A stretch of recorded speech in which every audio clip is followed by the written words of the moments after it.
Hi guys, my name's Allie and I am a recovering heroin addict.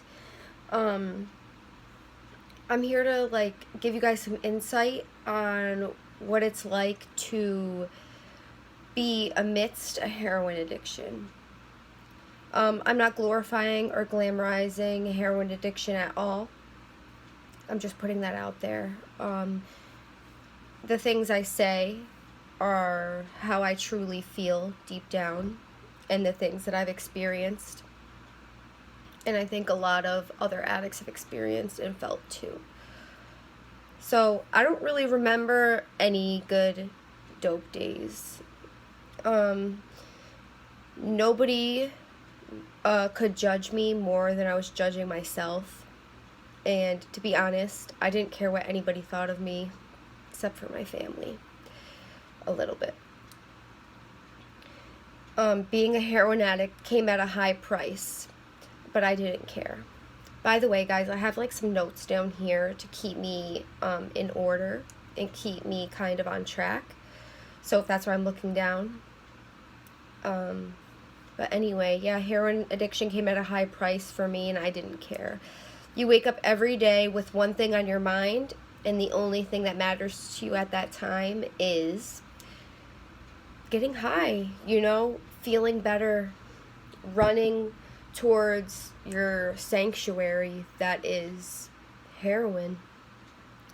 It's not letting anyone or anything come between you and your drug. There was a time I didn't want to quit. I would tell everyone not to ever try heroin because you'll fall in love. You will drive hours to get it. It becomes your warmest hug. You'll walk 1,000 miles. It is literally your best friend, your other half. Like I said, it's like your sanctuary. Your days are spent working and hustling enough money to make sure that you're not sick and that you have enough heroin to last you. It's working a 12-hour shift, busting your ass, or hustling, stealing, borrowing, calling everybody in your phone to ask for $10 just to spend every fucking penny on your bags. It's choosing to starve all day because you'd rather spend your money on another bag than to get yourself a McChicken from McDonald's. It's driving with your tank below E, all the way at the bottom, and hoping that you have enough gas to get where you need to go. You can't pray for gas in your tank, but that's what I would do. I would pray that I got to where I needed to go and back home on literally no gas.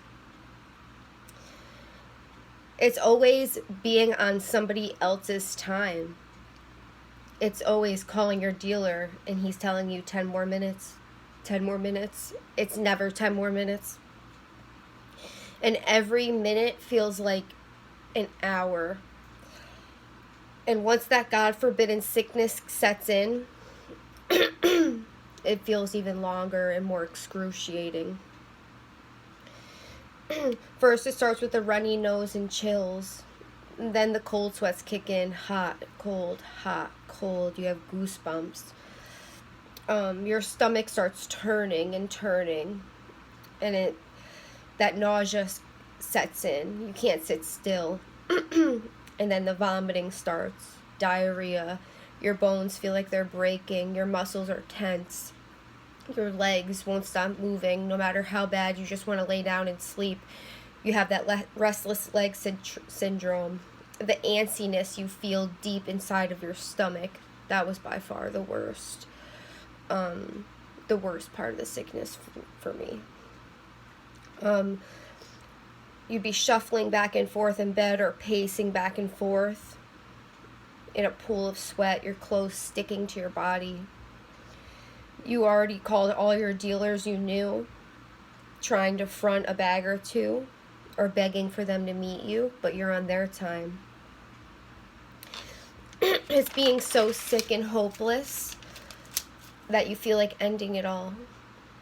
It's almost not worth living. It's the heaviest guilt I've ever experienced. The guilt felt like it was going to suffocate me, being in that addiction. The guilt I felt for putting my family through that addiction with me. I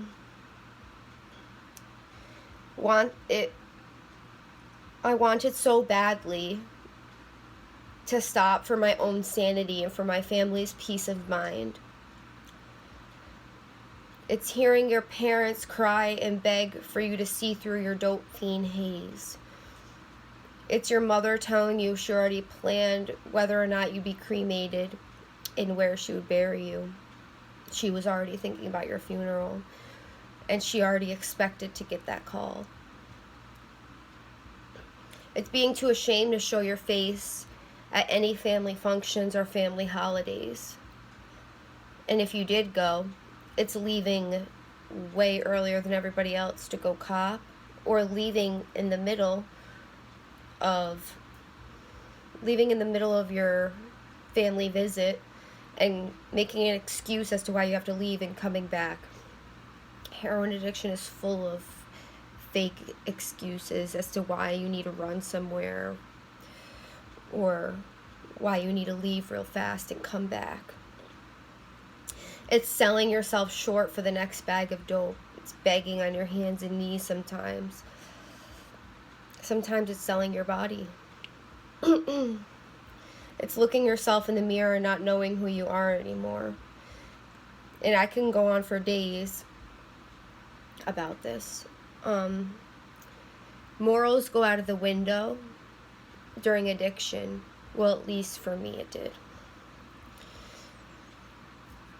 So this is kind of just a glimpse of what so many people experience.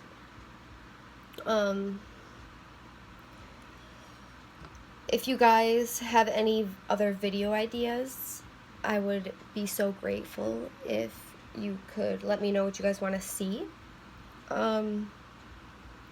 This is just the tip of the iceberg. There's so much more underneath deep down. It's a very layered problem, addiction is. And what you guys see is only the tip of the iceberg. But what the addict is feeling and going through is so much deeper, and it's all hidden. Society has its own stigmatizing ideas of what heroin addiction is like. But I wouldn't wish the pain and sorrow of going through that on my worst enemy. But thank you guys.